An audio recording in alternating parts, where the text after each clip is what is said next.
Welcome to What the F is Going On in Latin America, Code Pink's weekly YouTube program of hot news out of Latin America and the Caribbean. In partnership with Friends of Latin America, Massachusetts Peace Action, and Task Force on the Americas, we broadcast every Wednesday, 7:30 p.m. Eastern on Code Pink YouTube Live. On July 24, the 238th anniversary of Simón Bolívar's birth, Mexico's President Andrés Manuel López Obrador addressed an audience of foreign ministers and international dignitaries saying, "Let's initiate a relationship in our hemisphere based on the premise of George Washington, according to which nations should not take advantage of the misfortune of other peoples. I am aware that this is a complex issue that requires a new political and economic outlook. The proposal is no more and no less than to build something similar to the European Union, but in accordance with our history, our reality, and our identities. In this spirit, the replacement of the OAS by a truly autonomous organization, not a lackey of anyone, but a mediator at the request and acceptance of the parties in conflict in matters of human rights and democracy, should not be ruled out." Serving as president pro tempore of CELAC, AMLO reconvened members of the organization in Mexico City on September 18 after a several-year-long pause. President Nicolas Maduro attended the summit, representing Venezuela's democratically elected government. Much of the summit's conversation focused on creating a unified Latin America and Caribbean economic bloc, similar to the European Union, free to trade in a multipolar global framework. Last week, the world witnessed the opening of the 2021 United Nations General Assembly debate. Thursday morning, 18 countries, including Venezuela, gathered to sign a declaration to uphold the founding principles of the United Nations. The countries are collectively known as the Group of Friends in Defense of the UN Charter. Also in Mexico City, we've witnessed since August Venezuelan dialogue occurring between the democratically elected government of Venezuela and all opposition parties. So a lot has been happening in the Americas. I'm sure all of you have witnessed some, if not all, of these events. And I'm so happy this evening to have a very special guest, Carlos Ron, who is the Venezuelan Vice Minister of Foreign Affairs for North America. He's joining us this evening from Caracas to talk with us about all of these changes and exciting events occurring in the Americas and the Caribbean. So welcome, Carlos. I'm so thankful you had time to join us today. No, thank you very much. My pleasure. Always ready to share whatever we can with our friends from Code Pink. So let's talk about, I'm not really sure, where's the best place for us to start? I could tell you, here in Mexico City, where I'm talking to all of you from, we were all, and not just me being an extranjero, but the city was really abuzz in July 24th with AMLO's discourse and laying out what we thought was a really exciting and progressive vision for the Americas. But then here on September 18, we end up having this fantastic CELAC summit with 31 of the 33 members represented. So maybe we should start with this vision and then how you see a potential evolution for the Americas, a unified bloc.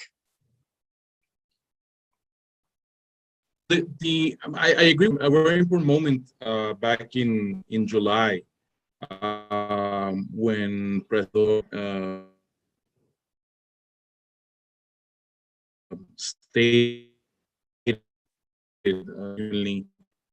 and sent American states as you know, we've had in the past running that forum, the Organization of American States. First of all, we've realized that it was never a space for Latin American unity or for Latin American solidarity or or cooperation, but rather it was always a place where the interests of the United States government sort of imposed itself over the rest of the region. And then we see this because in instances where there has been controversy and disturbances and attacks between, from the Secretary General's office to the rest of the, or some of the countries, for example, they constantly attack Venezuela's democratic government. But not only Venezuela, there's a long history of interventionism within the Organization of American States.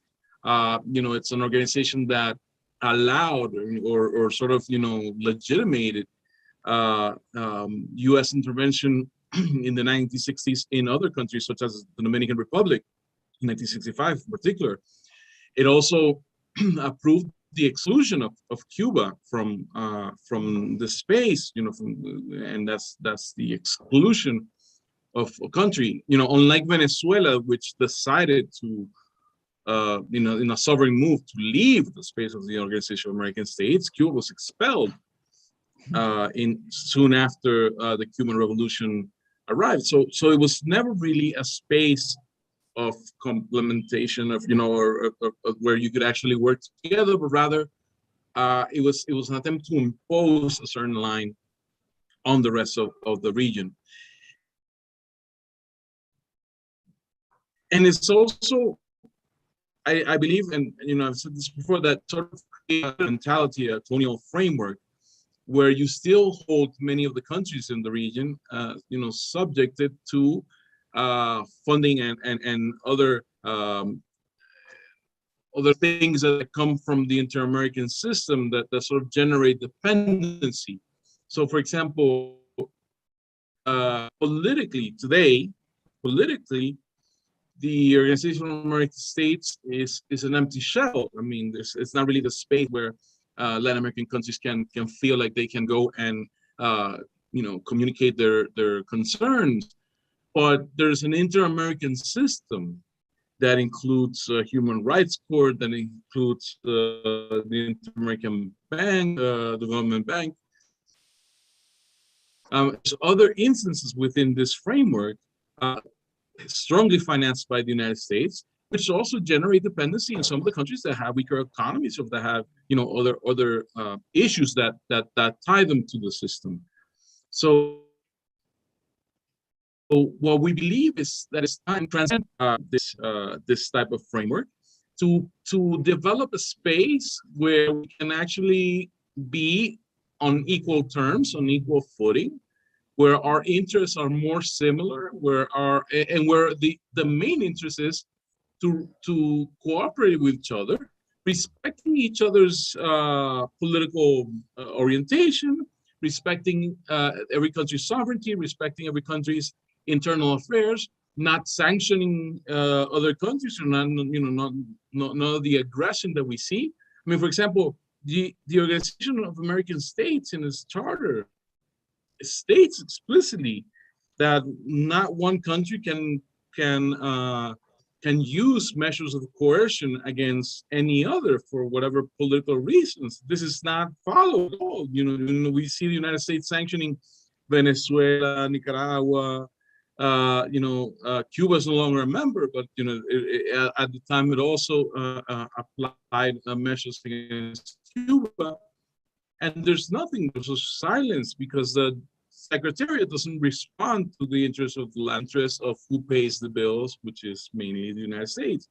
With the CELAC, the purpose was to go back to our own history and to our own, again, to create a space among equals where we could actually think about solving the problems that the region faces collectively.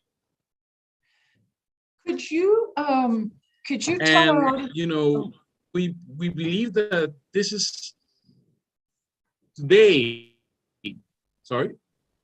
Well, I'm sorry. I think you froze a bit, and I wondered if you could just digress for a minute and tell our audience what CELAC is, because this is a creation from Venezuela, And that's why, and 33, well, I don't know, we have to question Brazil at this point, but 33 of the 35 nations in the Americas are members, and the two that are not are the US and Canada.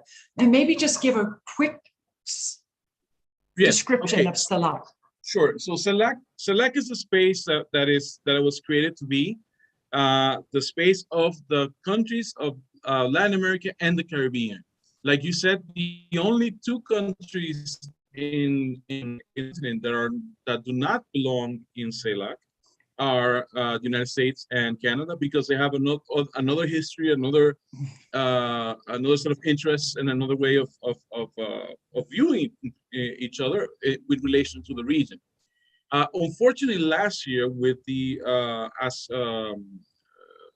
President Bolsonaro assumed the reins in Brazil, he decided to take out Brazil from the organization, which is a great loss, and we hope that Brazil can one day come back. Brazil is an important, essential part of Latin America, like all the other countries are, and it was really a political decision, and that's the whole point. The issue here with CELAC is that the relations between the countries should the political relationship should not be the main issue, because we must accept each other's differences. I mean, it is our diversity that makes us strong. The issue with CELAC in particular is that we want to face together the problems that we all face as Latin American countries, as countries come out of colonialism, countries that come out of independence struggle, or dependency within our own region, dependency to the United States and to Europe. We have similar problems and similar challenges, and that is where we come together. So this space, and this is, I mean, the idea that President Lopez Obrador brought up about this being a space for Latin America that must transcend the OAS.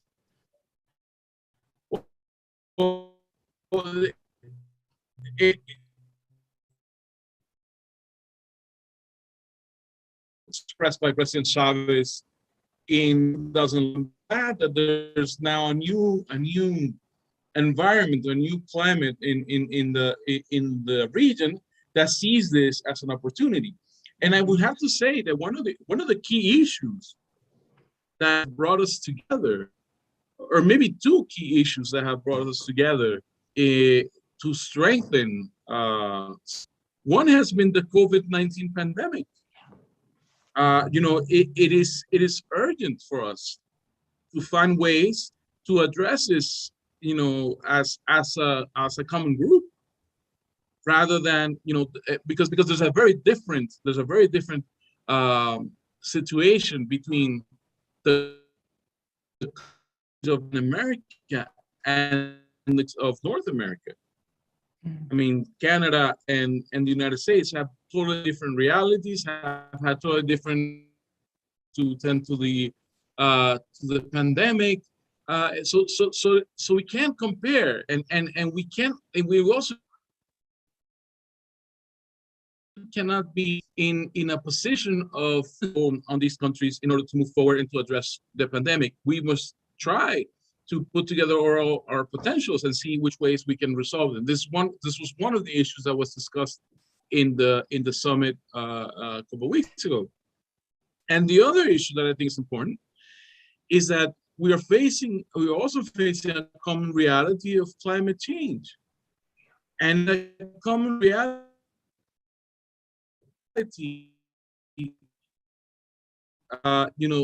Latin America, problems, from forest fires to rains to earthquakes and volcanoes. I mean, so all these things that have been the product of the alterations in the earth. Well, we need to draw a common position that, again, cannot be the same position that, the United States and Canada have. We're going to have different perspectives and different, and we're affected in different ways. So another thing that I think is very important that came out of this meeting was that we will have a common position as CELAC on the environment issue that we will take together at the COP26 in the coming months or in the coming weeks in November in Glasgow. So again, the issue here is not to divide the continent, but rather to strengthen unity, to find a space where we talk to each other on equal footing and where we address concerns that are common, interests that are common, and solutions. Oh, we lost you for a moment.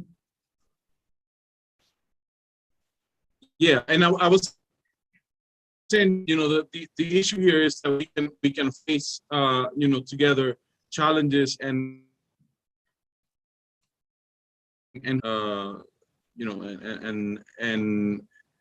our common potential. There were a couple things that were really poignant to me listening to, and this was basically a graduate Spanish class for me here in Mexico City. I listened to the whole summit on the 18th, and most of it was in Spanish and a few countries speaking English. And there were two things. Well, one thing that made a big impression on me were the comments from Vice President Ulloa of El Salvador. Despite some of our impressions of his president, Bukele, it was interesting to me. I mean, he started his comment saying that OAS was created in 1948 as part of an instrument of the Cold War when the world was divided into two distinct political camps. In 1962, Cuba was expelled, as you mentioned earlier, because they had a different political ideology. He went on to mention interference by the Secretary General of the OAS regarding election returns in numerous countries, particularly Bolivia. And it was really a surprise.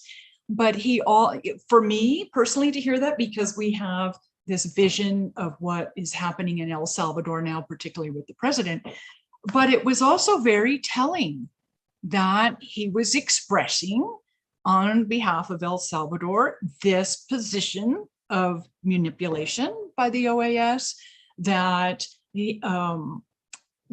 there was a need to find the common ground.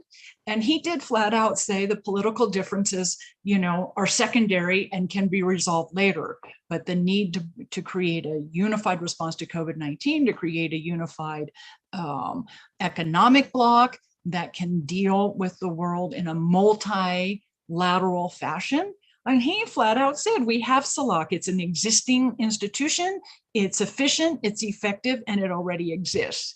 He didn't flat out say, let's get rid of the OAS, but it was, so that was a real surprise to hear that from El Salvador. And the other theme that I kept picking up on was clearly the unification because of COVID-19, but also the push for an economic bloc and a multilateral approach to the globe today, which is in fact the true structure of the globe. I think the United States doesn't quite understand that yet, or doesn't want to embrace it, but the rest of the world pretty much knows that's how things are. But it was impressive. I mean, the multilateral statement came up over and over again throughout the entire summit, and there were a few detractors, but not really. I mean, there was some little tit for tat diplomatic stuff going on, but not, the unity seemed very clear. No, I agree with you. And again, I think this is a product of years of interventionism in our region. Look, you have to remember that when this process started before the 2011 meeting, you have people as dissimilar as President Hugo Chavez and President Álvaro Uribe in the makings of CELAC. I believe that Uribe was already out by the time of the 2011 meeting, but he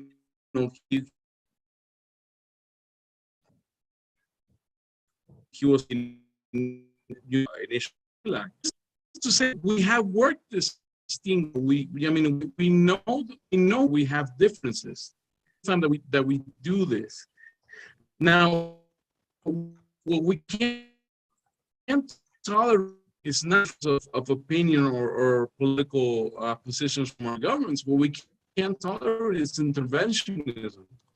What we can't tolerate is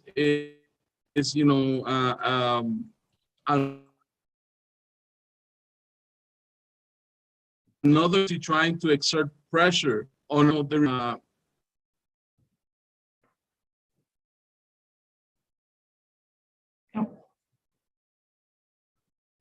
Okay, everyone, let's give Carlos a minute to see if he can reconnect. Thank you for your patience.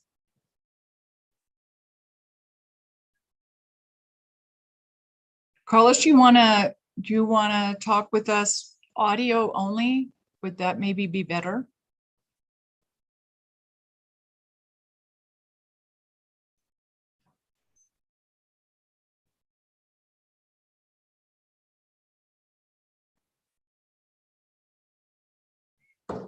So everyone, if you could just give us a few minutes for, are you back? Yes, I'm back. Okay.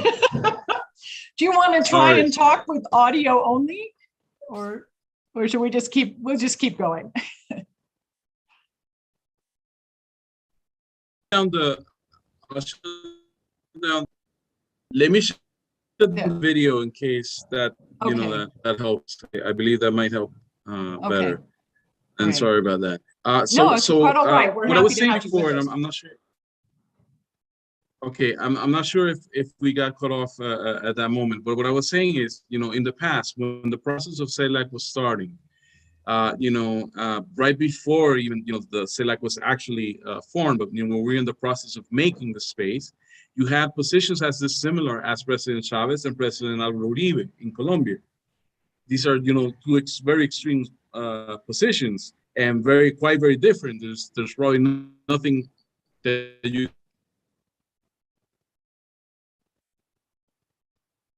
can say is in common between the two leaders. However, there was a room for talking and moving forward and carrying out the eventually what became CELAC. What we're not able to tolerate is intervention by that tries to attempt against the integrity of the countries, against internal issues within our countries. I think that's probably what Bukele was pointing to. The great tension that is created within the OAS system is the amount of interventionism that we clearly see from the United States and sometimes from Canada as well. So I think that we're able to, we've proven historically that we are able to deal with our differences. We are able on some specific issues, and we're able to raise them and move forward. And I think this meeting in itself was a proof of that. The fact that we were able to agree about a plan for the vaccines and to tend to the pandemic, I think that's a good, it's a good, it shows, that we can cooperate despite our differences. The fact that we can come together and draw a common position on the environment, I think is also important. The fact that that all of the countries actually, approved during the CELAC meeting a statement against the blockade on Cuba. It's very important as well. Yeah. It's not it's not the first time that we had this position. So, and this is, governments from the left and governments from the right. So I think the problem is when we have open interventionism against our countries, when we have the United States trying to pit countries against each other, trying to, to force rivalries and to try to, force country to question the internal affairs of the other country and so forth. And that's what generates divisionism. That's why the OAS isn't working, because the OAS has just become a space, to divide each other and not to, find common solutions. There's some presidents there that spoke very clearly. The president of Uruguay, the president of Paraguay, they spoke very clearly in support of the OAS. They believe, it's a space that it works. Fine, we disagree. We think the OAS is a dead space, but that's great. That's again, it shows our differences in position, but we did come all together to participate in CELAC. So I think that it's a very important moment for our region. I think the meeting in of itself is very important. It was a presidential meeting, a high level meeting. It shows we're at a different conjuncture. It shows we're in a moment where we know that the challenges are big, and that we know that we need to, get ourselves a common position to face them together. Let's, I wonder if you could tell us a bit about, you were in New York City for the opening of this year's UN General Debate. How did this meeting here in Mexico City on the 18th, the CELAC Summit, how did the themes from that summit translate to some of the activities that we witnessed opening week in New York City? For instance, 18 countries, including Venezuela, signed the Declaration of Friends to Defend the UN Charter, which I would presume are preserving some of the very same principles across the globe that CELAC is attempting to preserve in the Americas. Well, I think that what you made a mention of a bit ago, which I think is important. You talked about multilateralism, and I think that is a very key issue. I mean, one of the reasons that CELAC moved forward is precisely because we all believe that solutions are not unilateral to our challenges. Solutions must be addressed in a multilateral format. Now, this is a position that we hold not only in the region, but we also hold worldwide. And some countries, there were 18 countries that manifested the need to strengthen this principle of multilateralism, to strengthen also this idea that, we must respect the values, the core values, historical values of the United Nations, the values to defend peace, the values of defending the self-determination of the peoples, the values of and the principles of defending non-intervention. So when we gathered in New York to defend the the United Nations Charter, it is of course not against anybody. It's not a position that we take against any country in particular, but that we take against the actions of unilateralism that try to distort, international relations, that try to pressure countries into taking different positions through the issuing of, unilateral coercive measures, things that are illegal according to UN Charter. If you remember, for example, sanctions as such are only legal when they are taken by the Security Council of the United Nations, not when they are taken by specific countries on their own.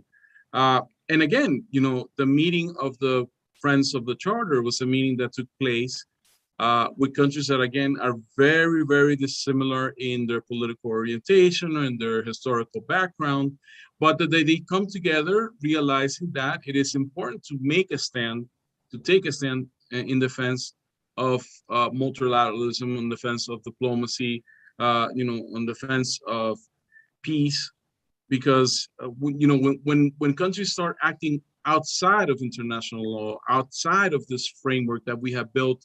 I mean, the whole reason we built the United Nations was to preserve peace around the world, to preserve, country sovereignty, and have, allow for countries to develop themselves, through their own means and through cooperation. Now, if we depart from those principles by trying to impose one country's view over the other, by promoting war, by promoting all this, we're losing the whole United Nations.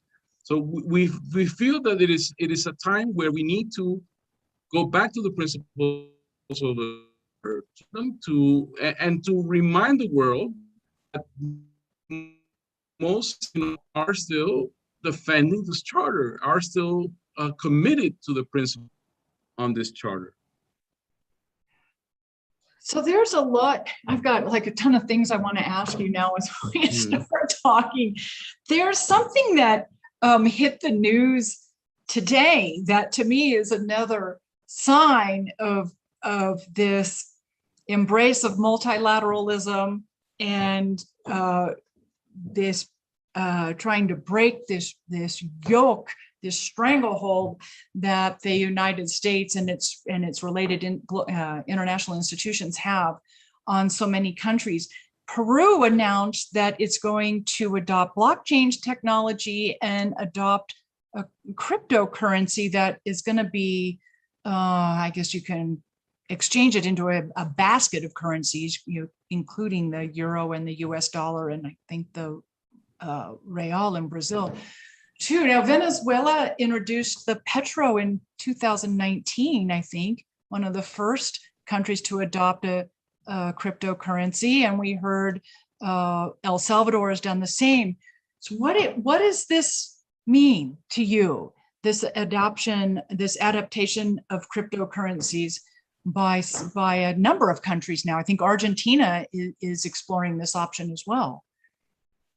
Oh, I think it's a sign of the times as well. I think it's for countries have different reasons for doing them.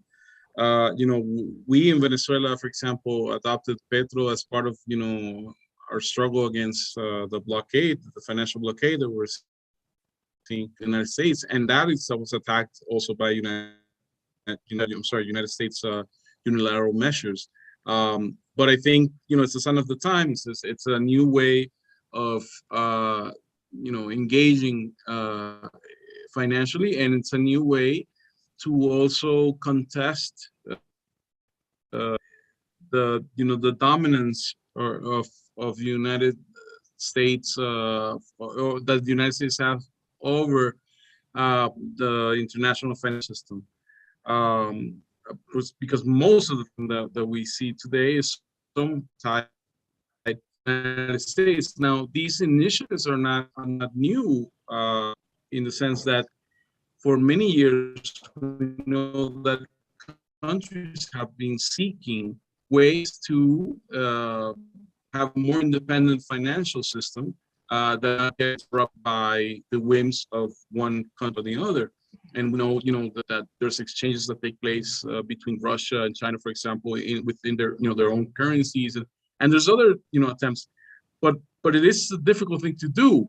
In reality, it's the part to completely establish a whole different system because, the U.S. has dominated financial institutions for a very long time, and just the networks and the flow of money and how banks connect to each other.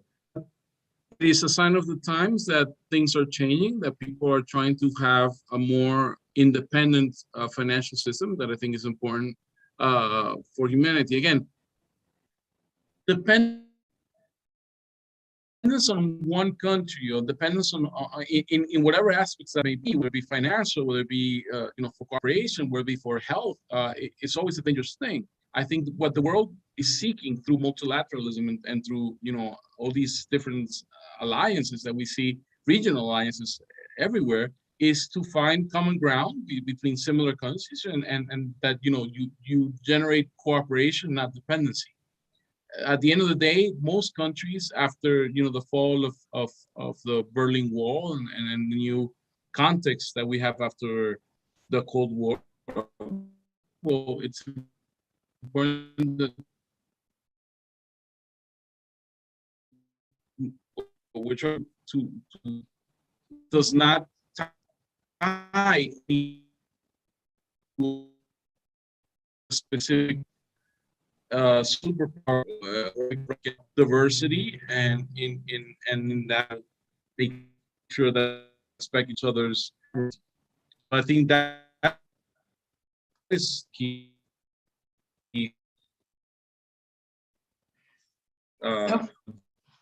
You're a little garbled. And it's what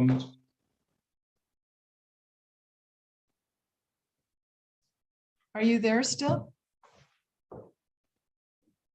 Yeah.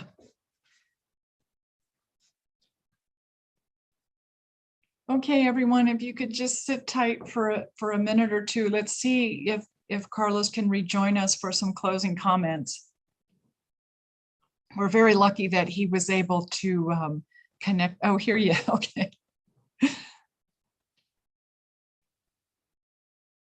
Hello? I'm back, guys.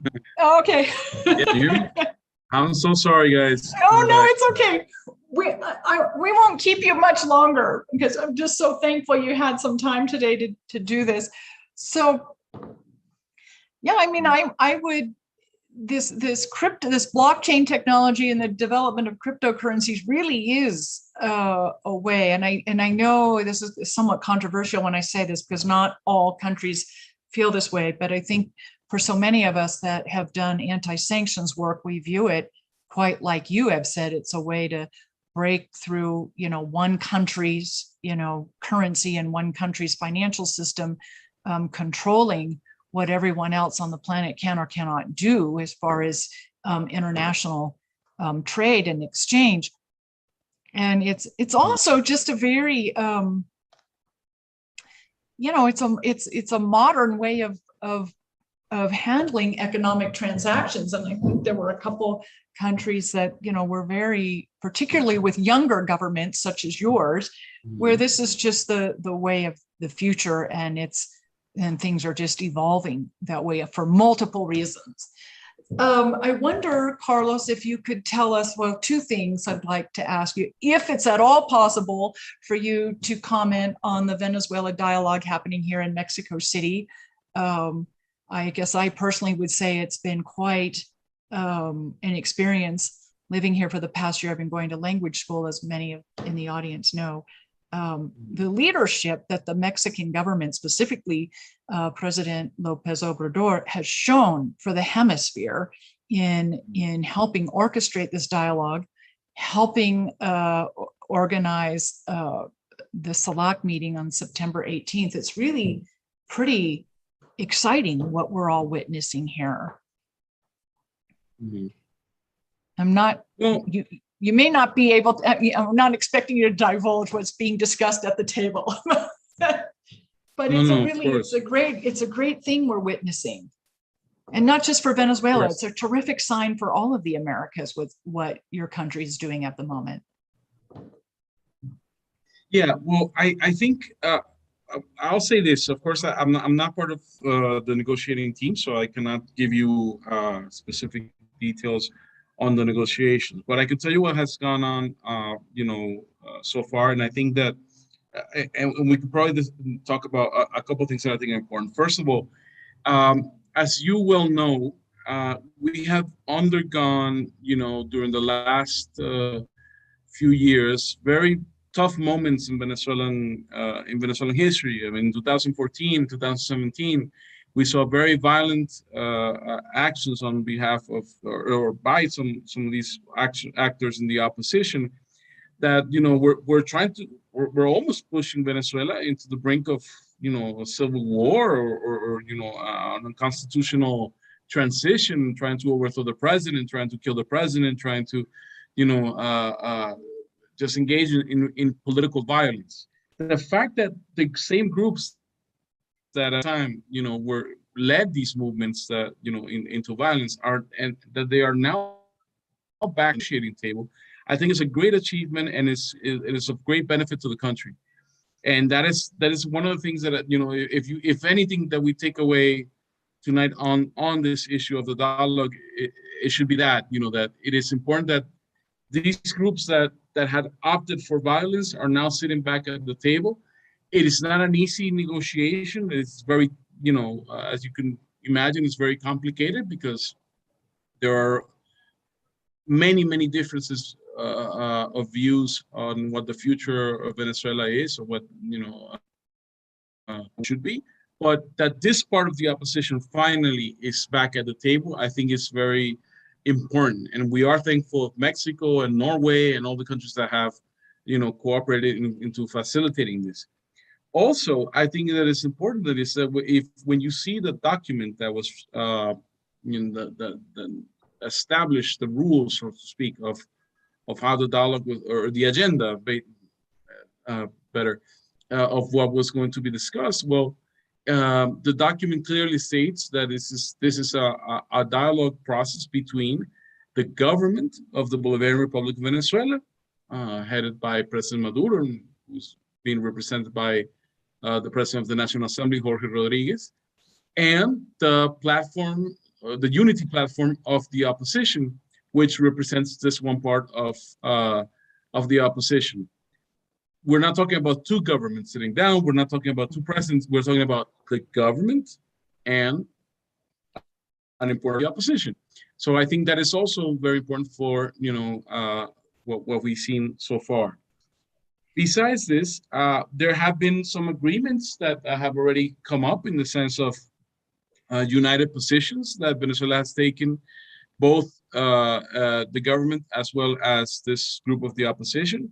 For example, there's support of Venezuela of the Essequibo region. In this is a historical claim that we have in the border dispute with Guyana, which was really our border dispute with the British Empire, but that was inherited after Guyana's independence.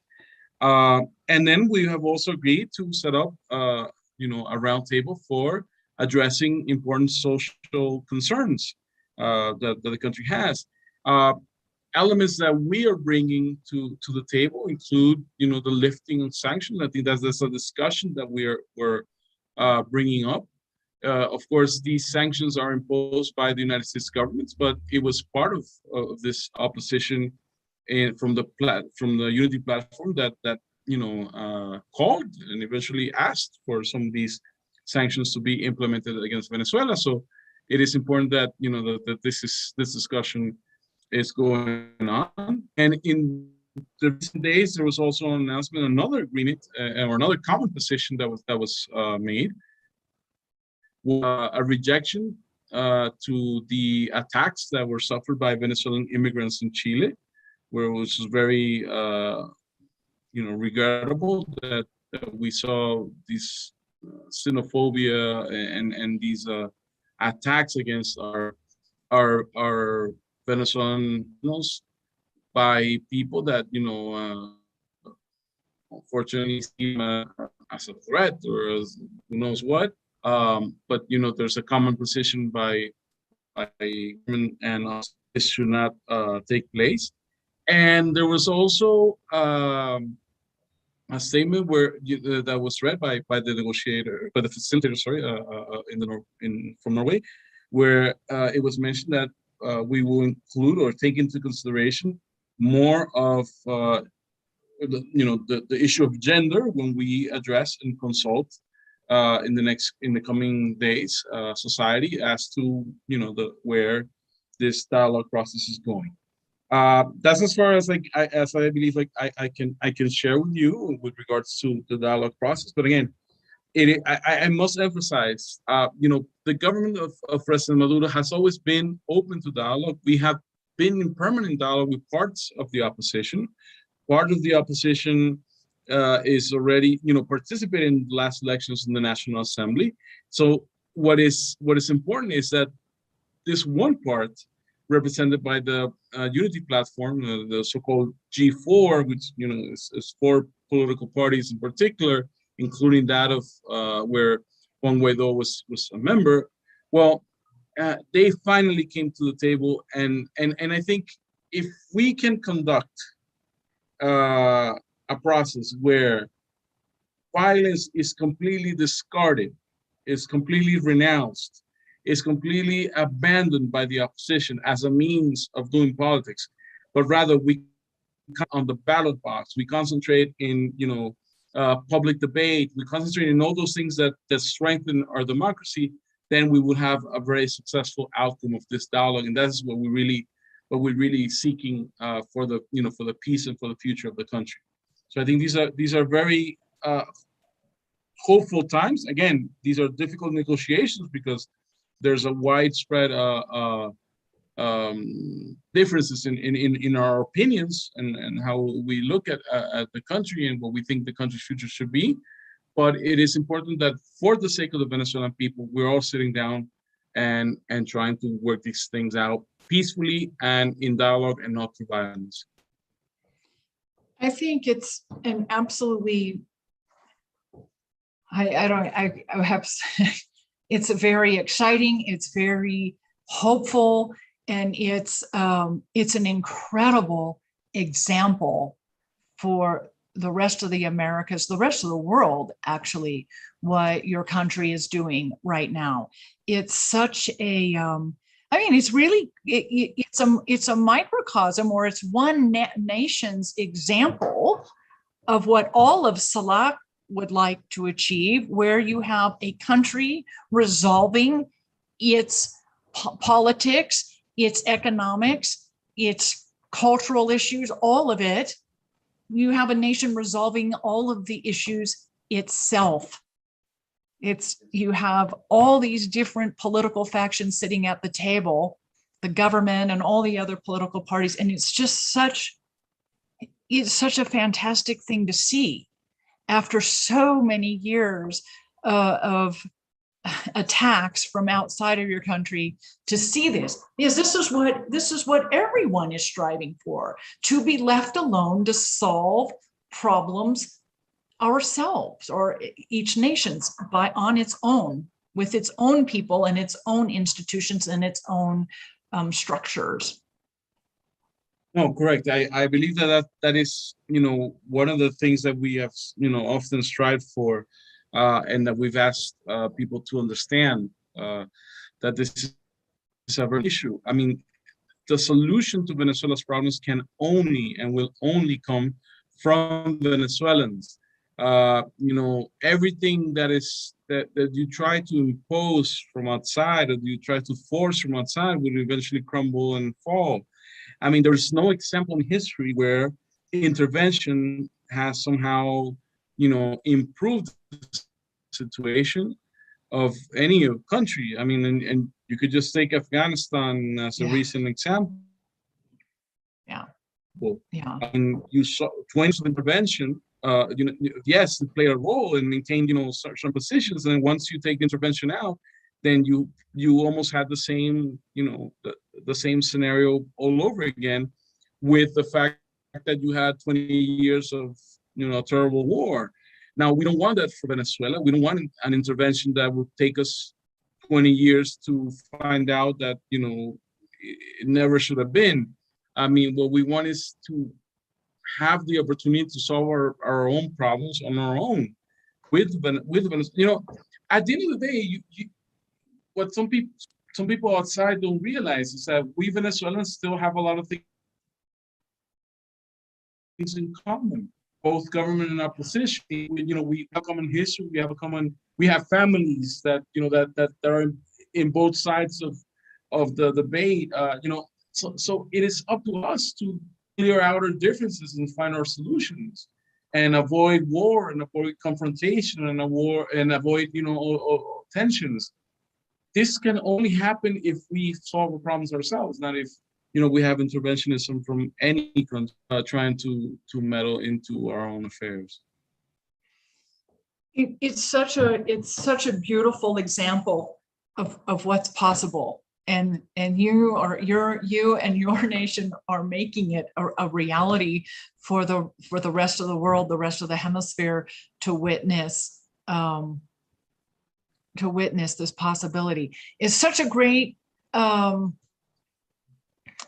recognition and preservation of national sovereignty, which every nation is pushing to, well, maybe not the United States, but is pushing to preserve for itself and its people. And I think there's several people watching this evening who were in Venezuela for the National Assembly elections December of last year, and we had those people participating tonight had an opportunity to meet with the opposition parties that participated in the elections in December. And it really, I have to say, and Carlos, you helped expedite that meeting for us.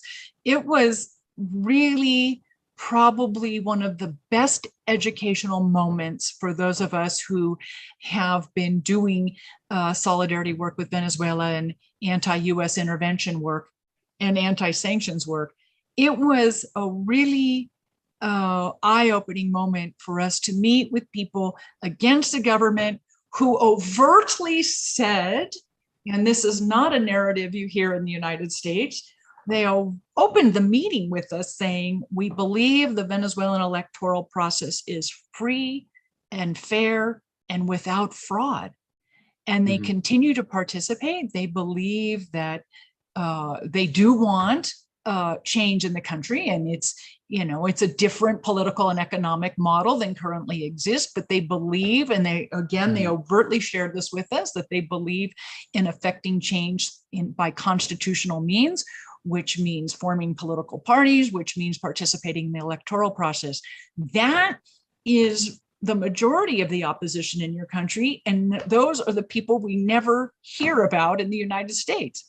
We only hear about the violent faction, who, thank goodness, are sitting at the table in Mexico City now, and have chosen and have stated they'll be participating in the November elections as well. It's a fantastic evolution of events, and it's just so inspiring for everyone. No, indeed, I think it's very important. Like you said, there has been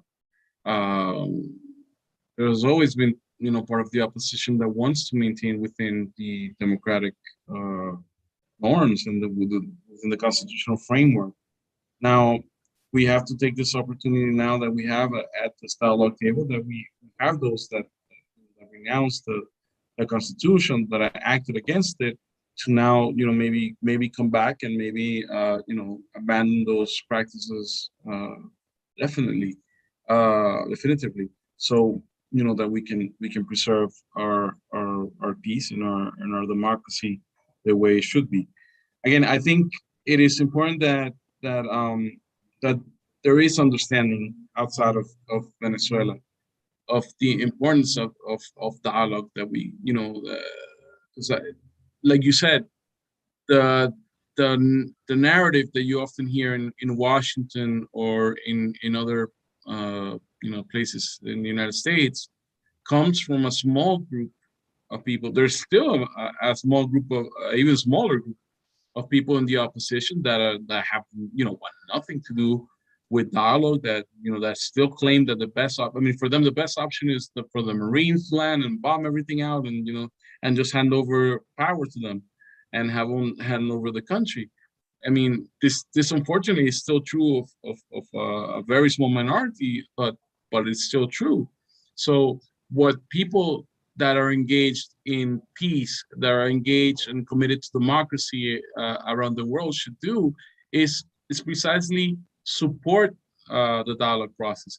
There are going to be many attempts to attack this process. We're already seeing it by irrational actors such as the government of Colombia trying to intervene and because their interests are others. Their agenda is a different agenda. Their agenda is not the agenda of peace for Venezuela. Their agenda is not democracy for Venezuela. Their agenda is the collapse of our country, and so that they can have some benefit from it.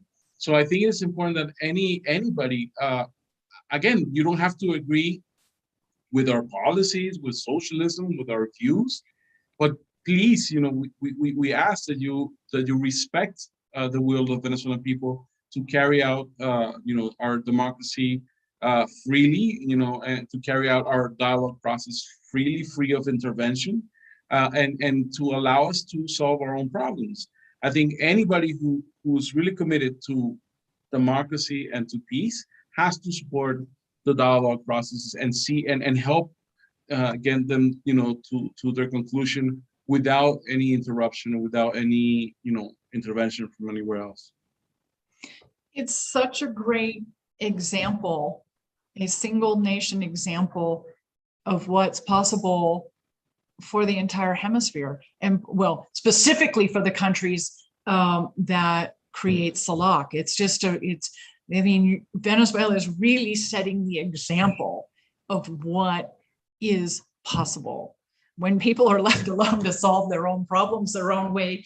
And as President Lopez Obrador said in July, to solve the problems based on your own history, your own culture, and your own norms and your own internal systems. And so it's just really, we just are all wishing, you know, the best for you and your country, that this dialogue process, it seems to be progressing in a very positive way, and we want it to ultimately end in a very positive way for all of you. I wonder, you know, I told you this program is 30 minutes long, and we are well approaching an hour, and I'm thankful you've been able to stay with us. Is there anything you would like to comment on before we close this evening? Anything that we've neglected to talk about? No, well, I think, first of all, of course, I thank you for this opportunity. I thank you always for the interest in Venezuela, for the interest that you've had in the region. You know, I think very few organizations are doing this important work of, you know, taking solidarity to the steps of, you know, making sure that the public understands what really goes on in our countries, and we have very complex realities, and it's always important to show that complexity. And I think Code Pink and all the, you know, organizations that also work together with Code Pink on this. I thank you for allowing Latin America and Latin American movements to express themselves in this way, and to talk about our reality. Again, I think it is important that we see that we're under a new moment where, again, unity seems not only possible in our region, but it's also a necessity. These great challenges that we all face throughout the, you know, the planet, like climate change, like the pandemic, these are moments to come together as equals, to come together with the principles of cooperation so that we can move forward. So I think it is important for you, you know, we appreciate that you reflect this reality, that people can understand why, even when we are diverse and even when we have very different positions, we can find common ground enough to push for these spaces, these multilateral spaces, such as CELAC, such as the Group of Friends of the United Nations Charter. So I think, again, multilateralism is the guarantee of that there will be world peace, that there will be respect for national sovereignty and self-determination. This is not just an idea or rhetoric. This is actually truth. I mean, when we respect international law, when we adhere to international law, we know that we can expect, you know, peace and to prevail. When we attempt against international law, when we try to impose ourselves over the rights of other countries and other peoples, we can only expect terrible things to happen.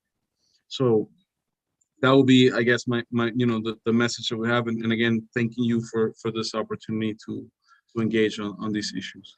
Thank you so much. I want to share with you a comment in the chat as we sign off from Leslie Salgado, who is with Friends of Latin America in the DMV, and Friends of Latin America is one of our broadcast partners for this program. And she says, oh, we've got a couple things. Thank you for your positive and hopeful presentation. I thank you on behalf of Friends of Latin America. Thank you, Carlos Ron, for sharing this very valuable information about CELAC and efforts towards peace in Latin America and the Caribbean. So, you know, you're right. It's a moment. It's a very special moment, and we all need to grasp it and help push it forward. So thank you for joining us this evening. I want to remind our audience that you've been watching What the F is Going On in Latin America and the Caribbean, Code Pink's weekly YouTube program of hot news out of Latin America and the Caribbean. We broadcast every Wednesday evening on Code Pink YouTube Live, 7:30 p.m. Eastern. Also, you can catch us now on Apple Podcasts and Spotify. And please don't forget to catch Code Pink Radio every Thursday morning, 11 a.m. Eastern on WBAI out of New York City and WPFW out of Washington, D.C. So thank you for joining us, everyone. Thank you for your time, Carlos. Really appreciate your comments and you joining us this evening. Really, it's such a special moment. That's right. And Venezuela has a lot to do with it, with achieving this moment. Well, I think everyone in Latin America and I think everyone elsewhere can also have a role to play and you know, to promote the respect of international law. So everyone, even in the United States, has a role to play in defense of you know, Latin American sovereignty and independence. So thank you very much for this opportunity. Okay, thank you. Bye. Good night.